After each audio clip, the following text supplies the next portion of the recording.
पार्वती बोली। महादेव बोले, अरे पार्वती इतना तुम क्यों गुस्सा हो रही है? जब मिला दूध तो मैं ले आया। बोले नहीं नहीं, मुझे रहना नहीं है।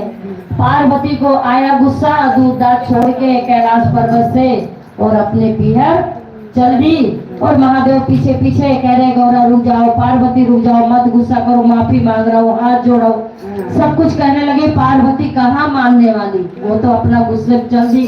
अब चलते चलते पार्वती को याद आया कि ना मेरे हाथों में चूड़ी है और ना ही मेरे पैर में चप्पल है, ना मेरा साड़ी ना कपड़ा कोई भी ढंग का नहीं है।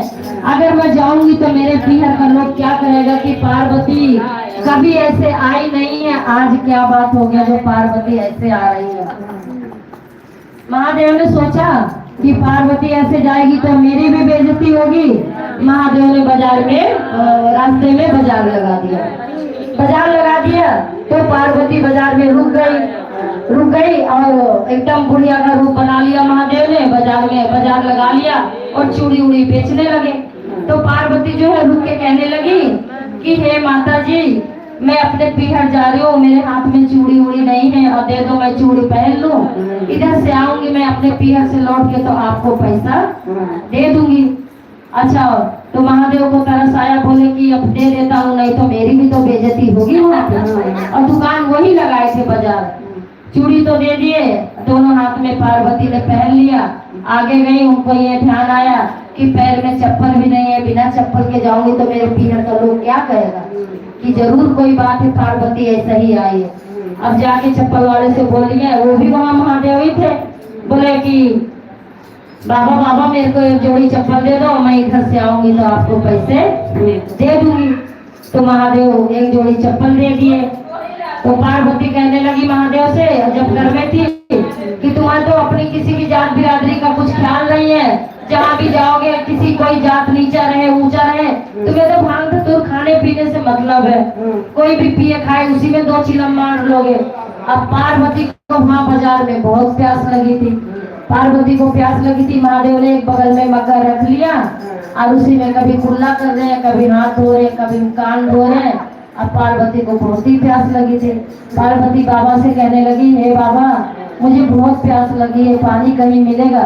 तो महादेव बोले कि देख बेटा, मेरे पास तो यही पानी है, मैं कभी इसमें कुल्ला करता हूँ, कभी हाथ में धोता हूँ, यही पानी है। अब पार्वती ने क्या किया, चारों तरफ देखा और जल्दी से मग्गा में से 2-3 घूंट पानी पी लिया। महादेव मुस्कुरा रहे हैं। चप्पल ले ली पार्वती और एक चप्पल पैर में पहन ली, एक चप्पल हाथ में ले ली और चल दी। अब जल्दी जल्दी जल्दी जल्दी जा रही है तो अपने मैके पहुंच गई तो उनकी माँ निकली, बोली अरे पार्वती आई है, पार्वती आई है। जब तक पीछे से महादेव भी उनके साथ में पहुंच गए तो सब उनका साला वाला कहने लगा कि जीजा आए, जीजा आए, महादेव आए, जीजा आए। तो कह रहे अरे कैसे का जीजा, कौन जीजा, कहाँ बैठेगा? देखो ना, पार्वती एक पैर में चप्पल पहन रखी है, एक हाथ में ले रखी है। अब महादेव तो इतनी वहाँ पे वो करने लगे, मारेगी मुझे चप्पल से, मारी है, मारेगी, अभी और मारेगी, अभी और मारेगी। ऐसे महादेव करके कभी सास के पीछे कभी ससुर के पीछे छुपने लग गए। तो मैना माँ कहने लगी पार्वती की मैया कि हमारी पार्वती तो ऐसे कभी नहीं थी कि अपने पति को चप्पल से मारा, लेकिन कैसे कितना सारा मारा है माँ बाप को कि मेरी बेटी चप्पल से मारी महादेव को, अपने पति को।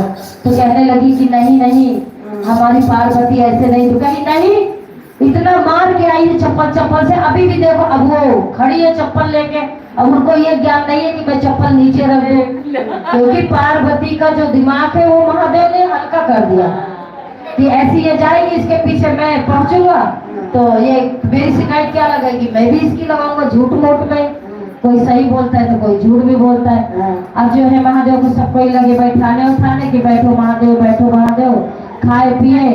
तो बोले कि आप जाओ और हमारी गौरा 2-4 दिन में आ जाएगी। बोले नहीं नहीं, ऐसा कुछ नहीं होगा, जितने दिन यहाँ पार्वती रहेगी उतने दिन मैं भी रहूंगा, बिना पार्वती को लिए मैं जाऊंगा नहीं। मैना रानी बोली कि देखो महादेव, अभी हमारी बेटी हाजी तो आई है, 1 दिन 2 दिन रहने दो। तो बोले नहीं नहीं, जितना दिन रख लो इसको कोई बात नहीं, लेकिन जब तक ये रहेगी तब तक मैं भी रहूंगा। अब माँ बाप को ये लगता है कि भाई 2 दिन 4 दिन की बात अलग है। फिर मजबूरी होके माँ बाप ने पार्वती को विदा किया।